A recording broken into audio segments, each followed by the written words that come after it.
kalau kamu harus cari guru, dia bilang. Jangan. Emang gue pernah punya pacar dokter gigi kan? Sama ibu gue nggak disetujui. Kamu jangankan kawin dokter gigi, baru goyang dikit dicabut, goyang dikit cabut.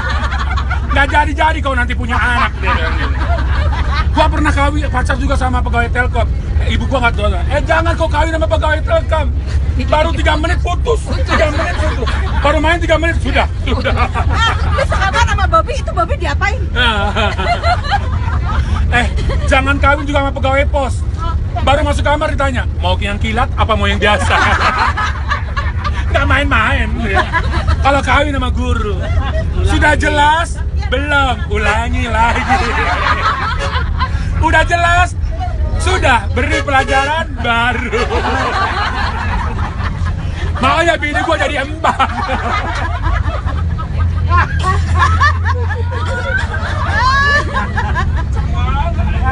Makanya kawin sama orang guru. Jangan gitu, udah profesi guru ya.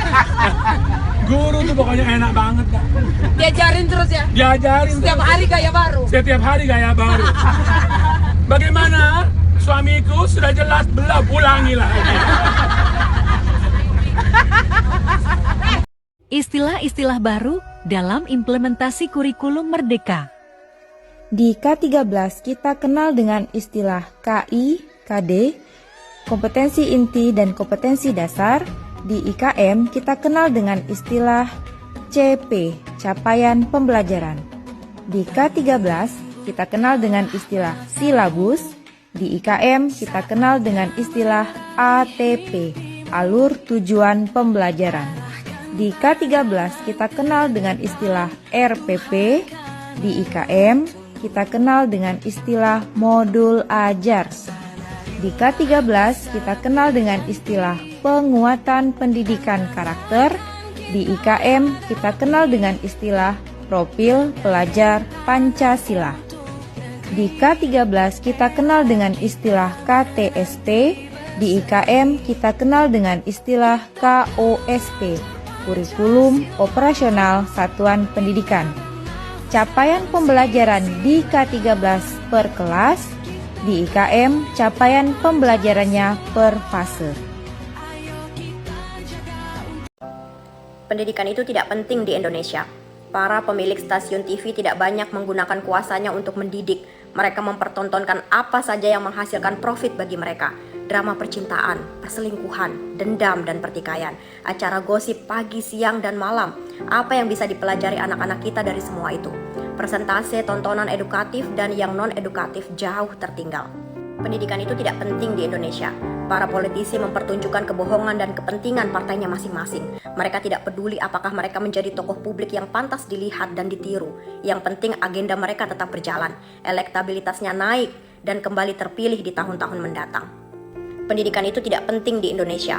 Banyak pejabat pemerintah dan pejabat publik jadi koruptor, tapi sama sekali tak memperlihatkan rasa malu. Mereka tidak berpikir dan tidak sadar yang dilakukannya bisa menghancurkan generasi ini dan generasi mendatang. Pendidikan itu tidak penting di Indonesia. Lebih banyak para public figure memilih memamerkan Lamborghini, barang-barang bermerek, memperlihatkan harta-hartanya. Mereka tidak mau menyuarakan tentang pentingnya pendidikan dan menggunakan ketenaran untuk memperbaiki negerinya. Hasilnya, generasi kita berlomba untuk menjadi viral, terkenal, dan kaya saja. Pendidikan itu tidak penting di Indonesia, karena masih banyak orang tua berpikir bahwa kewajiban mereka menjadikan anaknya berpendidikan dan menjadi manusia yang luhur cukup dengan mengantar dan menjemput anak mereka dari sekolah saja.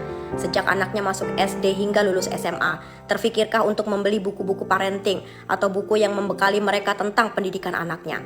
Pendidikan itu tidak penting di Indonesia. Semua dari kita melakukan apapun semaunya.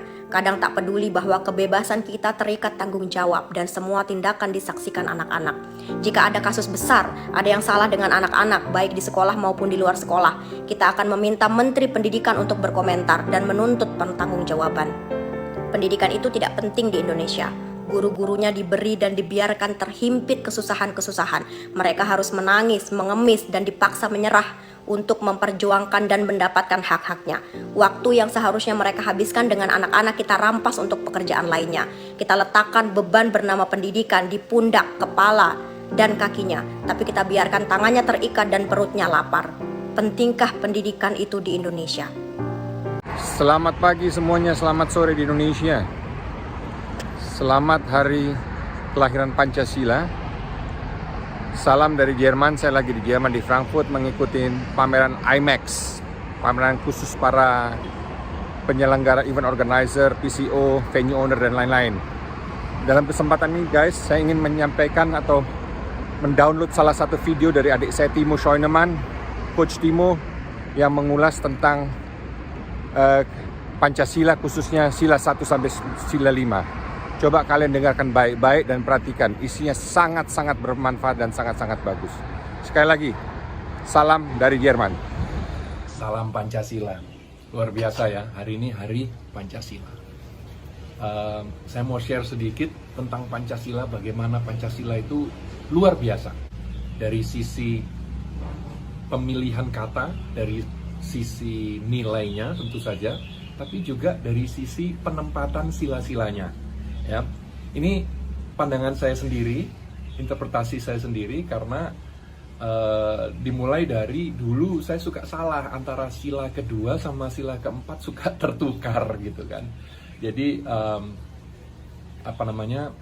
saya kemudian mengingatkan diri sendiri dengan cara seperti ini. Ya, pertama, ketuhanan yang Maha Esa.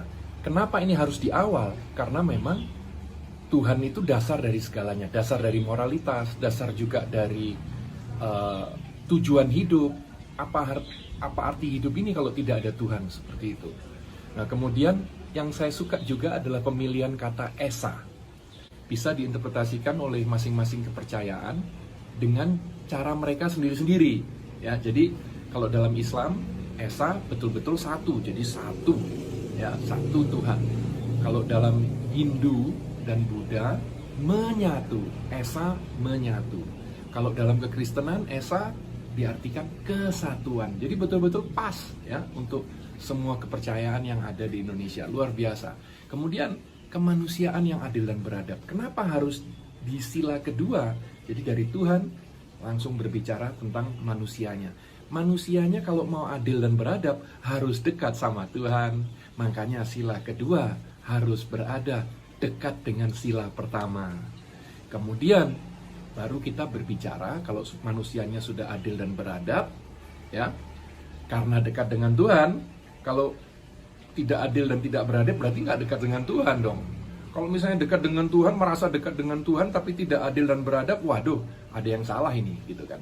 Nah, kalau sudah adil dan beradab, kita bisa berbicara tentang nomor 3, persatuan Indonesia. Karena kalau tidak adil, tidak beradab, waduh, sulit menyatukan, gitu kan, kepentingan masing-masing agama, masing-masing suku dan pulau-pulau yang begitu luar biasa banyak di Indonesia. Oke, kenapa persatuan Indonesia ada di tengah? Ya, betul-betul nomor 3 kan, 2 di kiri, 2 di kanan, gitu kan. Karena menyatukan, persatuan Indonesia bukan hanya menyatukan Pancasila, ya, berada di tengah, gitu ya, cocok. Tapi kalau tidak ada persatuan Indonesia, ya tidak ada Indonesia, gitu kan. Jadi menurut saya luar biasa bahwa persatuan Indonesia itu ada di tengah. Dari situlah kita masuk ke sila keempat tentang demokrasi ala Indonesia. Kerakyatan yang dipimpin oleh hikmat kebijaksanaan dalam permusyawaratan perwakilan. Jadi dengan kata lain, demokrasi ala Indonesia yang tidak menyampingkan nilai-nilai leluhur kita, gitu. Karena kalau kita lihat leluhur Indonesia, mereka welcome pada semua bangsa. Silahkan, monggo datang. Tapi jangan sampai mengganggu. Jadi yang ada di Indonesia itu sebenarnya bukan WNI, WNA, bukan suku A, suku B, suku C, bukan agama A, B, C, D, bukan etnis ini, etnis itu, bukan. Hanya ada 2 sebenarnya. Orang-orang yang membantu Indonesia membangun, atau orang-orang yang merusak Indonesia, mengganggu Indonesia. Hanya ada 2 macam orang di Indonesia. Dari situ kita masuk ke sila kelima, keadilan sosial bagi seluruh rakyat Indonesia. Kenapa ditaruh di posisi kelima? Karena ini adalah tujuan dari berbangsa dan bertanah air, supaya kita semua merasakan keadilan sosial yang merata untuk kita semua. Itu adalah tujuan daripada adanya Indonesia. Jadi itu tadi pemahaman saya tentang Pancasila, luar biasa ya. Jadi mohon betul-betul dijaga Pancasila ini, karena yang membuat Indonesia begitu spesial adalah justru penyatuan dari begitu banyak bahasa, ya, suku dan agama. Itu yang membuat betul-betul Indonesia ini spesial. Kemajemukan Indonesia yang membuat Indonesia spesial, dan itu harus dijaga. Tidak akan datang dengan sendirinya. Jadi sama kalau di bola, tidak akan datang talenta-talenta yang luar biasa yang bisa diharapkan oleh timnas Indonesia. Tidak bisa. Kita hanya mengharapkan, harus dibangun, harus dididik, ya, harus dilakukan gitu sesuatu untuk mendapatkan itu. Jadi sama dengan teknologi. Kalau Elon Musk mengatakan teknologi itu tidak datang dengan sendirinya, harus dipush. Nah, begitu juga dengan persatuan Indonesia, dengan menjaga Pancasila ini, itu betul-betul harus dipush. Kita masing-masing harus menjaga, tidak datang dengan sendirinya bahwa kita bisa menyatu menjadi Indonesia seperti sekarang. Butuh kita semua untuk menyatukan, untuk bersatu. Salam Pancasila.